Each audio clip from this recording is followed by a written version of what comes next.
అదే RTV app వార్తల్ని క్షణాల్లో చదివే అవకాశం ఉంటుంది. ఒక న్యూస్ పేపర్, ఒక టెలివిజన్ ఛానల్ మీ చేతుల్లో ఎప్పుడూ ఉంటాయి. అందరికీ నమస్కారం. నిన్న నా మీద డబ్బులు తీసుకున్నాననే ఆరోపణలతో శ్రీ కోటంరెడ్డి శ్రీధర్ రెడ్డి గారు, ఆయన తమ్ముడు గిరిధర్ రెడ్డి గారు కొంతమంది చేత ఆరోపణలు చేయించడం జరిగింది. వాళ్ళందరూ నా వార్డులోనే పెట్టిన సబ్స్టేషన్లో షిఫ్ట్ ఆపరేటర్లుగా పనిచేస్తున్నారు. ఆ షిఫ్ట్ ఆపరేటర్లుగా వాళ్ళని ఉద్యోగంలో పెట్టేటప్పుడే శ్రీ కోటంరెడ్డి శ్రీధర్ రెడ్డి గారు నా మీద ఆరోపణలు చేస్తూ ఈనాడులో ఒక ఆర్టికల్ రాయించడం జరిగింది. దాని ఆధారంగా అప్పటి ఎలక్ట్రిసిటీ విజిలెన్స్ డిపార్ట్మెంట్ ఎంక్వైరీ చేయడం జరిగింది ఆ ఆరోపణల మీద. ఇదే ఈ డబ్బులు తీసుకున్నాననే ఆరోపణ మీదే, డబ్బులు తీసుకొని ఉద్యోగాలు ఇప్పిస్తున్నానన్న ఆరోపణ మీదే ఆ రోజు విజిలెన్స్ ఎంక్వైరీ జరిగింది. ఆ విజిలెన్స్ ఎంక్వైరీలో అది ఫాల్స్ అలిగేషన్ అని తెలిసిన తరువాతనే వాళ్ళని షిఫ్ట్ ఆపరేటర్లుగా డిపార్ట్మెంట్ నియమించడం జరిగింది. ఆ తరువాత ఎన్నికలు అయిపోయి జూన్ 4వ తేదీ శ్రీధర్ రెడ్డి గారు గెలిచి కూటమి ప్రభుత్వం అధికారంలోకి రాగానే జూన్ నెలలోనే నా మీద వాళ్ళని మీరు ఉద్యోగాల్లో ఉండాలంటే శ్రీనివాస్ యాదవ్ మీద కేసు పెట్టాలి, మీ దగ్గర డబ్బులు తీసుకున్నాడని కేసు పెట్టాలి, లేదంటే మీ ఉద్యోగాలు తీసేస్తాం, వేరే వాళ్ళని పెట్టుకుంటామని చెప్పి బెదిరించి మళ్ళా వాళ్ళ చేత నా మీద ఆరోపణలు చేయించడం జరిగింది. ఆ ఆరోపణలు చేయించినప్పుడు నేను విజిలెన్స్ ఆఫీసర్కి రైట్ టు ఇన్ఫర్మేషన్ యాక్ట్ కింద ఒక లెటర్ రాశాను. అయ్యా, మీరు ఇంతకు ముందు విచారణ చేశారు, మీ విచారణలో వచ్చిన రిపోర్టు, మీరు ఏమైతే వచ్చిందో ఆ రిపోర్టు నాకు ఇవ్వాలని చెప్పి నేను ఇక్కడున్న విజిలెన్స్ సర్కిల్ ఇన్స్పెక్టర్ గారిని రైట్ టు ఇన్ఫర్మేషన్ యాక్ట్ కింద అడగడం జరిగింది. ఆయన నాకు సమాధానంగా ఒక లెటర్ ఇచ్చారు.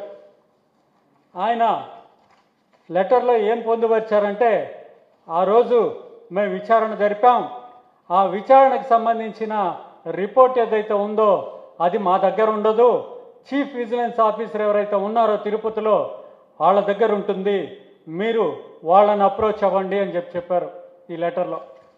అలాగే చీఫ్ విజిలెన్స్ ఆఫీసర్కి కూడా నేను రైట్ టు ఇన్ఫర్మేషన్ యాక్ట్ కింద లెటర్ పెట్టడం జరిగింది. ఆ లెటర్ పెడితే వాళ్ళు ఇచ్చిన సమాధానం,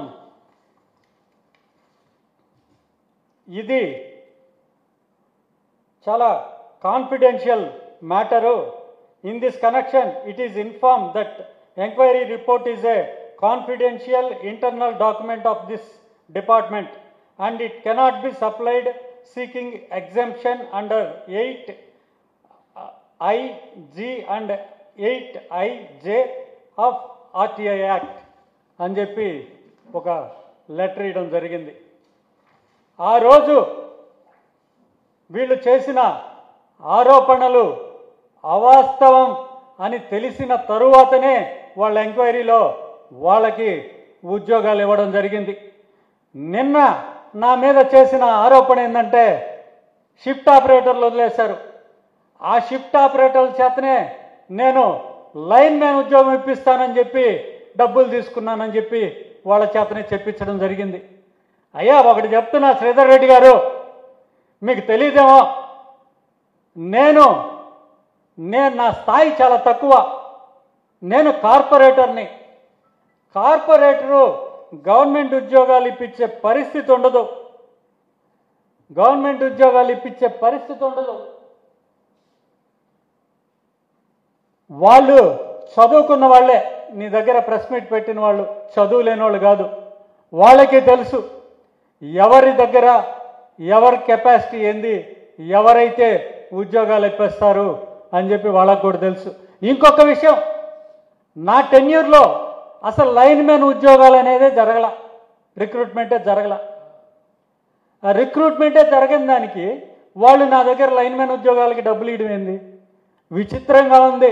శ్రీధర్ రెడ్డి గారు, అందరూ మీలాగా మీ తమ్ముళ్ళలాగా దోచుకునే ఆలోచనతో రాజకీయాల్లోకి వస్తారనుకోవడం చాలా పొరపాటు.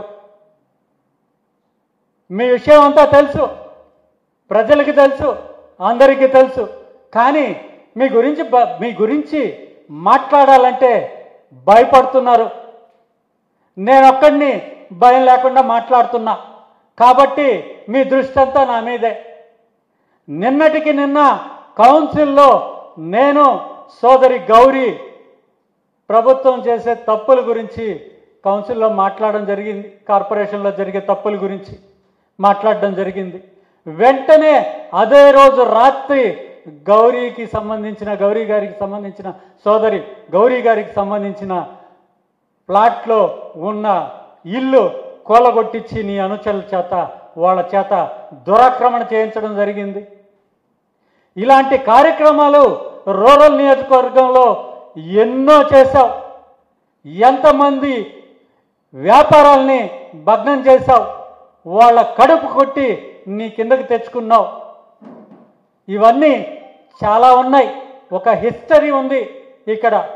నెల్లూరు రూరల్ నియోజకవర్గంలో కానీ నెల్లూరులో కానీ ఎప్పుడూ జరగనంటి అరాచకాలు నువ్వు ఎమ్మెల్యే అయిన తర్వాత, అది ఈ కూటమి ప్రభుత్వం తరపున ఎన్నిక కాబడిన తరువాత ఎన్నో అరాచకాలు జరుగుతున్నాయి ఇక్కడ, ఎన్నో దోపిడీలు జరుగుతున్నాయి. గుణాంతరం తీస్తే చాలు, ఇండ్లు కట్టుకోవాలని గుణాంతరం తీస్తే చాలు నీ మనుషులు వెళ్ళిపోతున్నారు, వాళ్ళను సతాయించి డబ్బులు పీక్కు తింటున్నారు. అయ్యా శ్రీధర్ రెడ్డి గారు, ఇంకొక విషయం చెప్తున్నా. నేను పుట్టుకతో ఐశ్వర్యవంతుడిని, రాజకీయాల్లోకి వచ్చిన తర్వాత నా ఆస్తులు పోగొట్టుకున్నా. పెద్ద కారుల్లో తిరిగేవాడిని, చిన్న కారులో తిరుగుతున్నా. ఈ రోజుకి బాడిగింట్లో ఉంటున్నా. తమరు సార్, తమరు రాజకీయాల్లోకి వచ్చిన తర్వాత తమరు ఆస్తులు ఏ విధంగా పెరిగినాయి, తమరు ఎన్నెన్ని ఆస్తులు కొన్నారు. మయసభను మించి కనపడే ఒక మాయామహల్ని మాగుంట లేఅవుట్లో కొన్నావు. ఒక సామాన్యుడికి మాగుంట లేఅవుట్లో స్థలం కొనాలనేది ఒక కళ, జీవిత కాలంలో నెరవేరని కళ. కానీ తమరు చీటికల్లో కొనేశారు. మీరున్న ఆఫీస్ మీ స్నేహితుడు ఏమీ ఆశించకుండా ఆ రోజు మీకు ఊరికే ఆఫీస్ కట్టుకొని నీ పనులు చక్కబెట్టుకోమని నీ చేతికి ఇచ్చాడు. దాన్ని మీరు ఎమ్మెల్యేగా గెలిచిన తర్వాత, అధికారంలోకి వచ్చిన తర్వాత చౌక ధరకి వాళ్ళని బెదిరించి కొనుక్కున్నావు. అలాగే మాగుంట లేఅవుట్లో లెక్చరర్స్ కాలనీలో ఒక డాక్టర్ని బెదిరించి ఎంత చౌకగా ఆయన బిల్డింగ్ తీసుకున్నావో ప్రజలందరికీ తెలుసు. అయ్యా, మీ నలుపు పెట్టుకొని ఇతరుల్ని మీద బురదేసే ప్రయత్నాలు కొనసాగించడం అనేది కరెక్ట్ కాదు. ఇకనైనా తెలుసుకోండి, మీరు చేసే పనులు ప్రతి ఒక్కరికి తెలుస్తున్నాయి. మీరు చేసే ప్రతి పనిని ఇంకా ఎండగట్టేదానికి మేము రెడీగా ఉన్నాం. మీ బెదిరింపులకి మీరు కేసులు పెట్టేదానికి మేము బెదిరిపోయే ప్రసక్తే లేదు. ఇప్పటికే నా మీద ఆల్రెడీ కేసులు పెట్టించున్నావు, ఇప్పుడు కూడా ఇంకొక కేసు పెట్టించేదానికి తయారవుతా ఉన్నావు. కేసులే కాదు, నా మీద ఫిజికల్ అసాల్ట్ చేసేదానికి కూడా నువ్వు ప్రయత్నం చేశావు. జరుగుతుంది, అది కూడా జరుగుతుంది, నాకు తెలుసు. మీ హ్యాండ్ ఓవర్లోనే మీరు మీ సోదరుడు కలిసి నా మీద ఫిజికల్ అసాల్ట్ చేసేదానికి కూడా మీరు సిద్ధపడుతున్నారనేది నాకున్న ఇన్ఫర్మేషన్. ఖచ్చితంగా జరుగుతుంది. వాటన్నిటికీ సిద్ధమయ్యే మీకు వ్యతిరేకంగా నిలబడున్నా, మీరు ఎన్ని ఇలాంటి కేసులు కానీ ఎంత అసాల్ట్ కానీ చేసినా కూడా నేను ఈ పార్టీని వదిలే ప్రసక్తి లేదు. జగన్మోహన్ రెడ్డి గారి నాయకత్వంలో, ఆనం విజయ్ కుమార్ రెడ్డి గారి నాయకత్వంలో నేను ఖచ్చితంగా పనిచేస్తానని మీకు ఈ మీడియా ద్వారా తెలియజేస్తున్నా. మీరు చేసే పనులు ప్రజలకి ఏ రోజుకు ఆ రోజు తెలియపరిచే కార్యక్రమం చేపడతాం. ఈరోజు దాకా భయపడి కొంతమంది వెనుకున్నారు, మీకు తెలీదు. మీరు భయపడి ఎంతమందిని మీ పార్టీలో చేర్చుకున్నారో వాళ్ళంతా మీకు హృదయపూర్వకంగా మీతో లేరు. ఆ సంగతి మీకు తెలియదు. భయపెట్టి భయభ్రాంతులతో జనాల్ని వెనక తిప్పుకోవచ్చే కానీ హృదయం వాళ్ళ మనసు గెలవలేరు. తెలుసుకోండి అది. ఈరోజు మీరు ఎంత భయపెట్టినా నేను మాత్రం వైసీపీలో కొనసాగుతా, జగన్మోహన్ రెడ్డి గారి నాయకత్వంలో పనిచేస్తా, ఆనా విజయ్ కుమార్ రెడ్డి గారి నాయకత్వంలో పనిచేస్తా అని మీడియా ముఖంగా సవినయంగా తెలియజేస్తున్నా. మరిన్ని వీడియోస్ కోసం ఛానల్ ని సబ్స్క్రైబ్ చేయండి. లేటెస్ట్ అప్డేట్స్ కోసం వాట్సాప్ ఛానల్ ని ఫాలో చేయండి. అండ్ లింక్ డిస్క్రిప్షన్ లో ఉంది.